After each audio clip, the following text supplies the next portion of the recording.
இந்த வீடியோவை யாருமே ஸ்கிப் பண்ணிராதீங்க. மக்களை பார்த்து தற்குறின்னு சொன்னவங்களுக்கு முதல்வர் விஜய் கொடுத்த மரண பதிலடிய நீங்களே பாருங்க. தற்குறியாமா தற்குறி நல்லா வருது வேணான்னு பாக்குறேன். மக்கள் அவங்களுக்கு ஓட்டு போட்டா அந்த மக்கள் நல்லவங்களா, அதே மக்கள் நமக்கு ஓட்டு போட்டா அந்த மக்கள் கெட்டவங்களா? தற்குறியா? இதே மக்கள் தான் இத்தனை வருஷமா உங்களுக்கு ஓட்டு போட்டுட்டு இருந்தாங்க. உங்களுக்கு மட்டும் என்ன வேற ஏதாவது பிளானட்ல இருந்து குதிச்சு ஓட்டு போட்டு போனாங்களா? தற்குறியாமா தற்குறி நல்லா வருது வேணான்னு பாக்குறேன். எங்க அண்ணன் விஜயகாந்த் அண்ணன் சொல்ற மாதிரி அண்ணா அவர்கள் ஆரம்பிச்ச கட்சியை ஒரு அடிமை கூடாரமா ஆக்குனது யாருங்க சார்? இப்படியெல்லாம் ஆக்கிட்டு உண்மையை சொல்லு உடன்பிறப்பேவா. உங்களோட அந்த உண்மையான உடன்பிறப்புக்கெல்லாம் என்ன சொல்றாங்க தெரியுமா சார்? திமுக இப்படி ஆனதுக்கு காரணம், அந்த காரணத்தை வெளியிலலாம் போய் தேடாதீங்க, உங்க குடும்பத்துக்குள்ளேயே கேளுங்கிறாங்க. உங்களுக்காக மாடா உழைச்சி தேஞ்சு போய் கிடக்கிறோம்.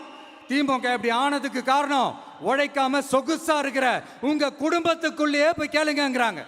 ஒவ்வொரு திமுக தொண்டனும் அதை சொல்றாங்க. அதை புரிஞ்சிக்காம நம்மளையும் நம்ம மக்களையும் தப்பா பேசிக்கிட்டு நீங்க மக்களை தப்பா பேசுனீங்கன்னா இந்த விஜய் வந்து கேள்வி கேட்பான், சும்மா இருக்க மாட்டான். இந்த விஜயும் தமிழ்நாட்டு மக்களும் வேறு வேறு இல்லை. இந்த விஜய் தான் தமிழ்நாட்டு மக்களோட ஒரு உண்மையான ஒரே பிரதிநிதி. இது இன்னைக்கும் சரி, நாளைக்கும் சரி, நாளன்னைக்கும் சரி, இதுதான் நிஜம்.